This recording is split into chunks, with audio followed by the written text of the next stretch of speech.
And the first question would be, what is an inverse? So we have what is an inverse?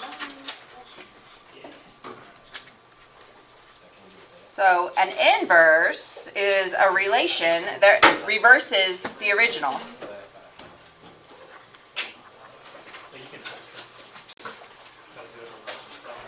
Now reverses the original is not technical, but it's just kind of what happens. So I have two sort of examples, not examples that require being worked out, but just examples. So a table of values, like if we have x and y. So if for the first one we had -2, 10, 0, 9, and 1, -3, then the inverse relation there would be if we had 10, -2, 9, 0, -3, 1. So it's the reverse of the first one. So those two are inverses of each other. Or another example is if you use a formula to go from one thing to another and then back, such as if you had degrees Celsius, that is 5/9. So you had something in degrees Celsius, but you wanted it, no, you had something in Fahrenheit and you wanted it to be in degrees Celsius, then you would use the formula to translate from one to the other. So you had Fahrenheit, but you want Celsius. And then now you want Fahrenheit again. So you use its inverse. Degrees Fahrenheit equals 9/5 degrees Celsius plus 32. It could also be used for currency exchange. So if you're going to go to Europe and you want some euros, you take your dollars, you use a formula to exchange them, but then when you come back, you want all your euros turned back into US dollars, you use the inverse function to switch your money back. So it just undoes, I don't think that sounds right. It's the reverse of what you did the first time. All right, so that's just relationships, but functions, f of x and g of x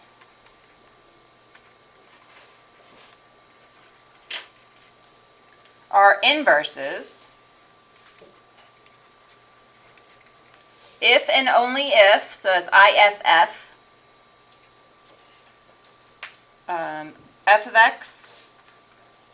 f of g of x is equal to g of f of x, which is also equal to x. So if you are claiming that two functions are inverses of each other, you should be able to do a composition of functions both ways, f of g of x and g of f of x, and both of those should simplify all the way down to just x. And if that happens, then you could say that you have inverses. Or you could look at it graphically.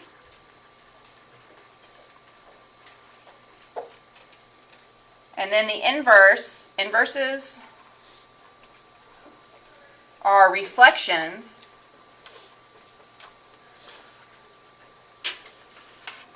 across y equals x. So your line of reflection is y equals x. And so I got a Desmos little snippet picture here. So you can see, oops. The red one is the line of reflection, y equals x. The original function, y equals 4 to the x power, is this green graph. And if it's reflected across the line of reflection, y equals log base 4 of x. And that is the inverse. And we know that logs are inverses of exponentials. So there's how you can see it graphically. So the next is, how do I know if a function has an inverse?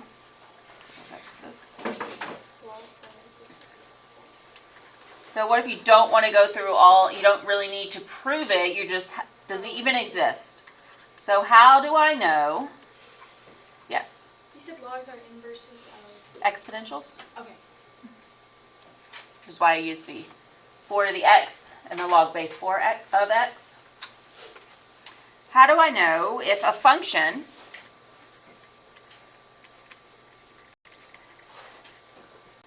has an inverse? Or an inverse function?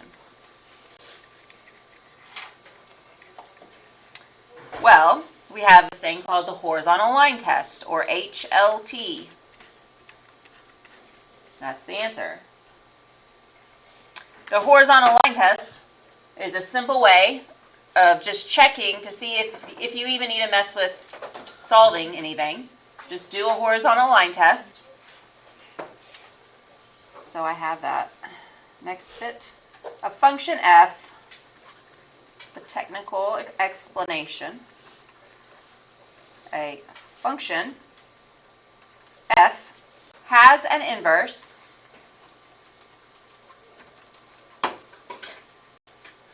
f to the negative 1, which this negative 1 is just the notation for inverse.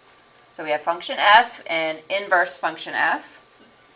If and only if each horizontal line intersects the graph of f in at most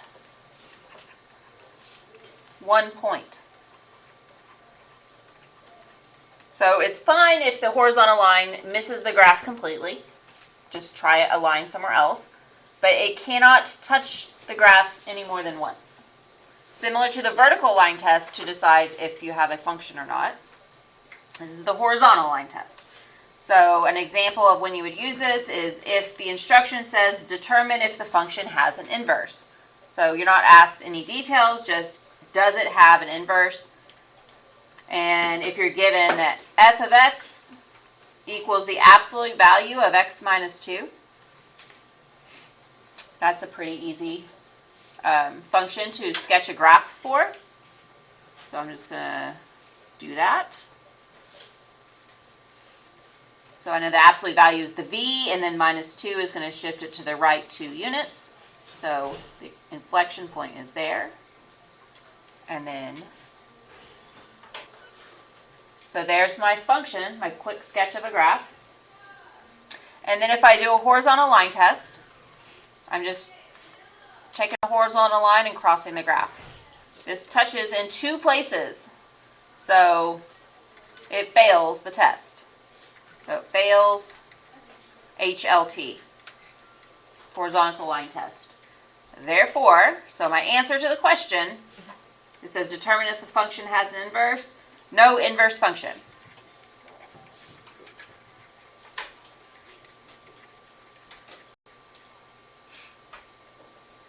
All right, so then another example of that is if I had g of x equals x to the third minus 6x squared plus 12x minus 8. Okay, so on this one, that's not quite so easy for me to just sketch a graph. But I can use some sort of graphing U2, not that. This.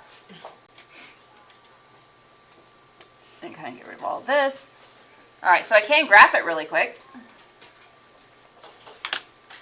And so y equals x to the third minus 6x squared plus 12x minus 8.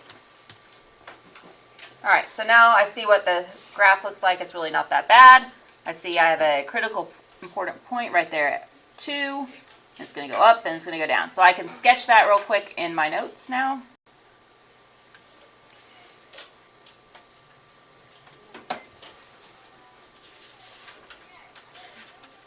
All right. So 1, 2, that's where my point of inflection in my graph was, and it goes up to the right and down to the left. All right, so that's the gist of what the function looks like. Now I can do a horizontal line test. Let's try one right here. Yeah, it only intersects in one point, so that's good. So then just try it a couple more times just to make sure that it wasn't just a lucky spot. That's good. Even if I went like right here, that's still just one spot. So I did multiple line tests. They all pass. It passes HLT, the horizontal line test. So I do have, so g of x has an inverse function.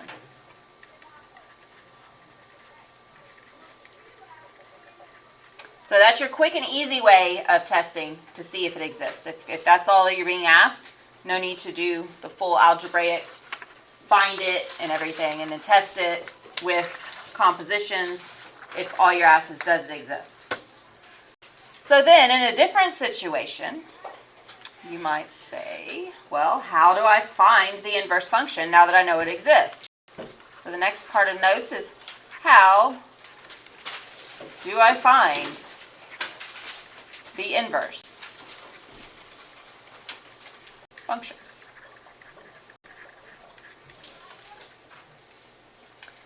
All right, so you've determined you have an inverse function.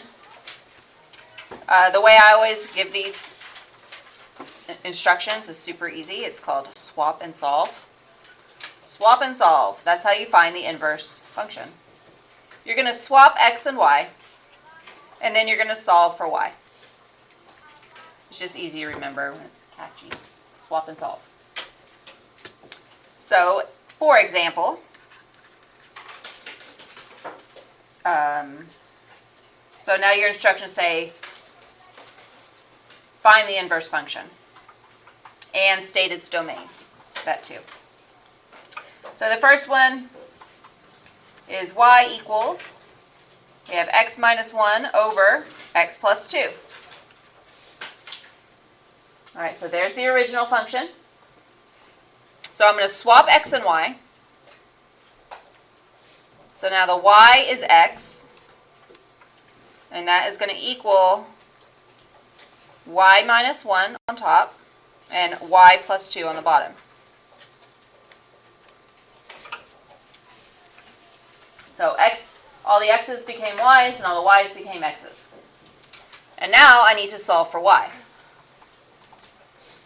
So I need to get this y plus 2 out of the denominator, so I multiply and multiply the other side.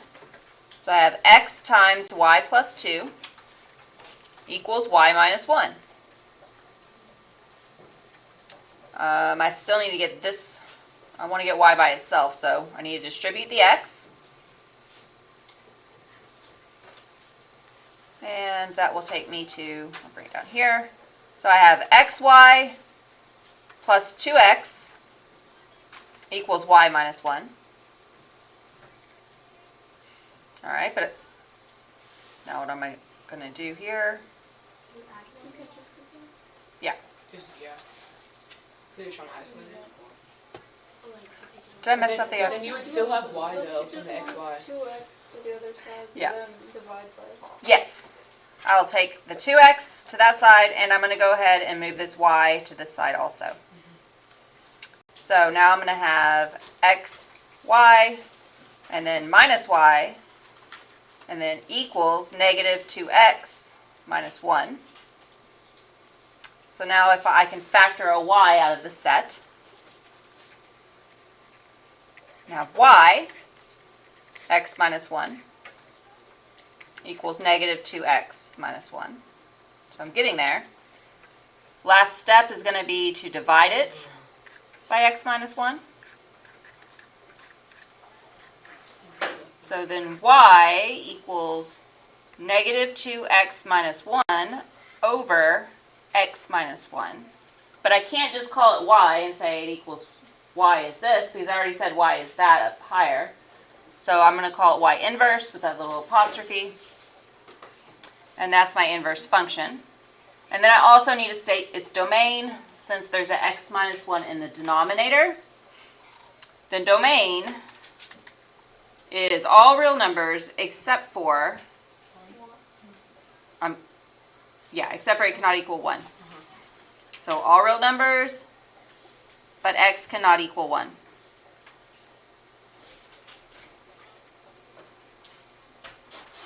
There it is. So there's the inverse. Swap and solve. No. Okay, so then the next example is we're going to put both of those together, both ideas. So now the instructions are saying, does the function have an inverse? So does it have, I'm just abbreviating now, does it have inverse? If so, find it and state the domain. State domain. So that's what the instructions in the book will kind of say. It'll just be written more properly, if that's a word. Okay, so this one, if we have f of x equals the square root of 4 minus x squared.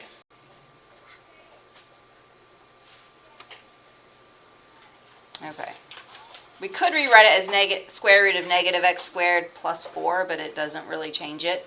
I have a something squared and a square root, so I'm not going to do that one just on my own. I'm going to use Desmos or a graphing calculator to graph that for me.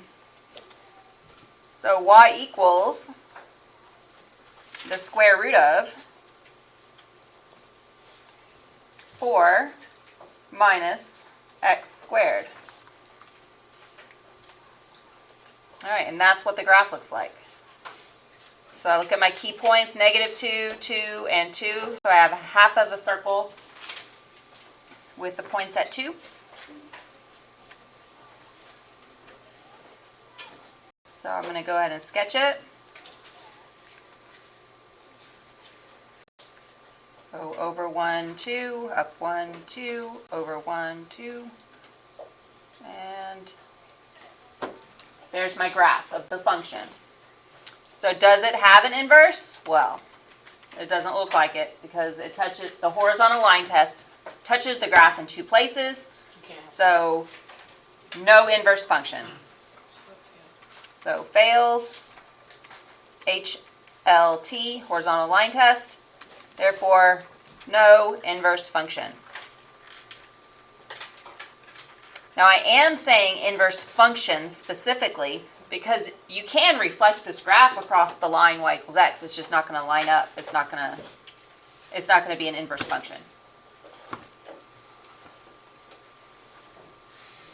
Because then it would fail the vertical line test in this case. But that's what we're specifically looking for is an inverse function, not just can you reflect it across the line or can you do it algebraically and get something. Well, you could get a result, but it won't be a function. All right, so then the next example, we have f of x equals the square root of x minus 4. All right, so that one I can graph easily by myself. So I'm going to sketch my coordinate plane. I have the square root function, so I know what that looks like, and then minus 4. So I'm going to shift it to the right. 4, 1, 2, 3, 4. And then it's kind of like that. All right, so there's my graph. I'm going to go ahead and write down the domain. It's going to start at 4 and then go on to infinity. So bracket 4 to infinity. The range of this graph on the y-axis, you start at 0 and then you go up to infinity.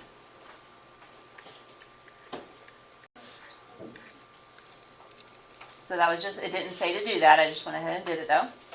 So we're checking to see, is there an inverse function? So we want the horizontal line test. Well, if we do a horizontal line, yeah, that works. We do another one there, And we could do one down here and it never touches the graph, and that's okay. It just means it's a useless line. So yes, it passes. What's the thing on that graph where like the lines meet? Like Right here, yeah. that's just where I was sketching my range. Oh, I always do my domain on the x-axis when I sketch it and my range on the y-axis. okay. So it's just saying a bracket to infinity.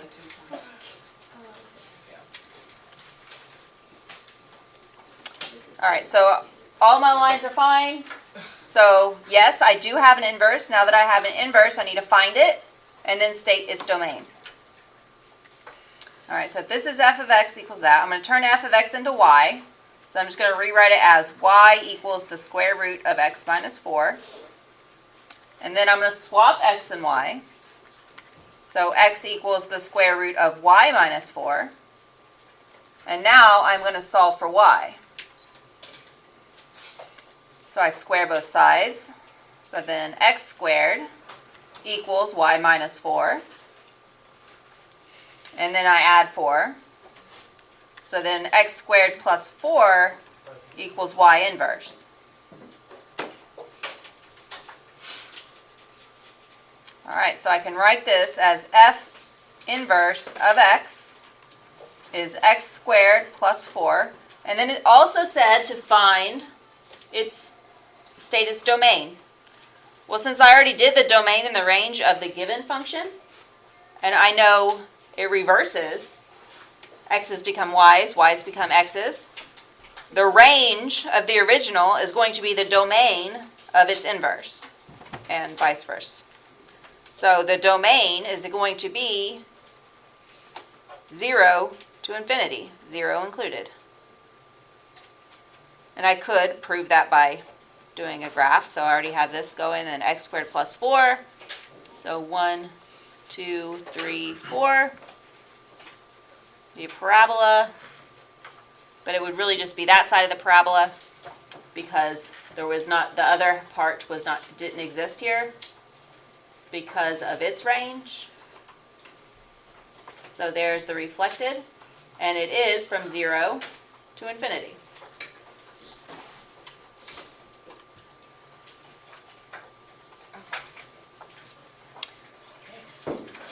All right, so then the last part for today, the third topic,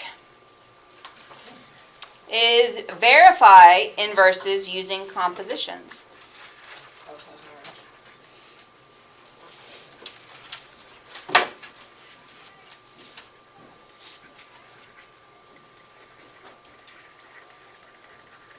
All right, so we're going to verify that we have an inverse by using compositions.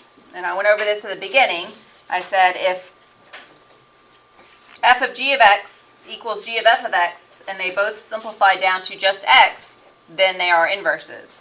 I'm going to give the technical definition or explanation of that. Two functions, f and g, are inverse functions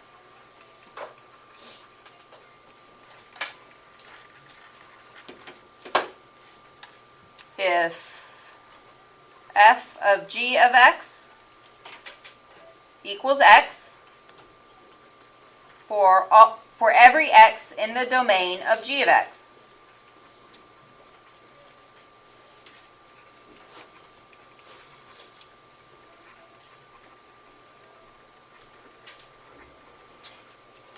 And g of f of x equals x for every x in the domain of f of x.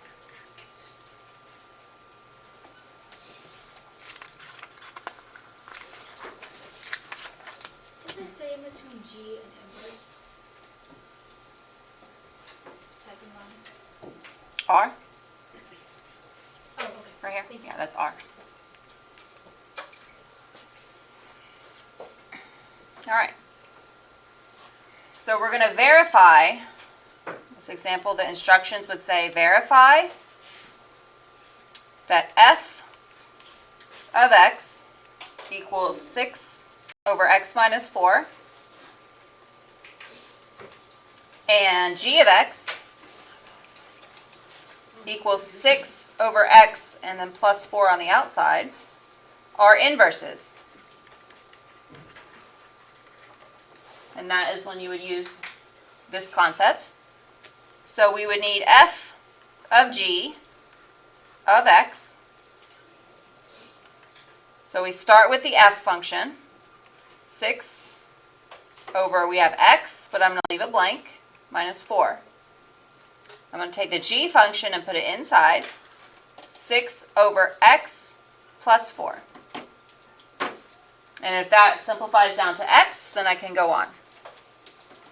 So if I look at this, these parentheses aren't really doing anything, so I have plus 4 minus 4 in the denominator. So those cancel each other out. So now I have 6 over x. So instead of dividing by a fraction, I'm going to multiply by its reciprocal, right? So I'm going to turn that into 6 times x over 6. And if it helps to put a 1 right there, so you can see you have two fractions, go ahead. So if you have something divided by a fraction, instead of dividing by a fraction, you multiply by the reciprocal. So now the 6's cancel. They're inverse. So x and 1. So it's just x. So since f of g of x simplified down to just x, then we'll check g of f of x. If the first one doesn't simplify down to just x, you don't even have to check the second one because both of them have to. If one of them doesn't, then you can stop and say, no, it's not, they're not inverses. But this did, so now I'm going to do g of f of x and check it the other way. So now I have g, which is 6 over x, which I left as a blank, plus 4. Now I'm going to take the f and put it inside the blank, 6 over x minus 4. So this time I can't do the 4's first. I have to wait on the 4. But I can do 6 and multiply it by its reciprocal. So I can make it 6 times x minus 4 over 6. And then I have that plus 4 on the outside. And now the 6's cancel again. So now I have x minus 4 plus 4. So the 4's cancel. So I have x. Alright, so then both of them simplified to just x. Therefore, f and g are inverse functions.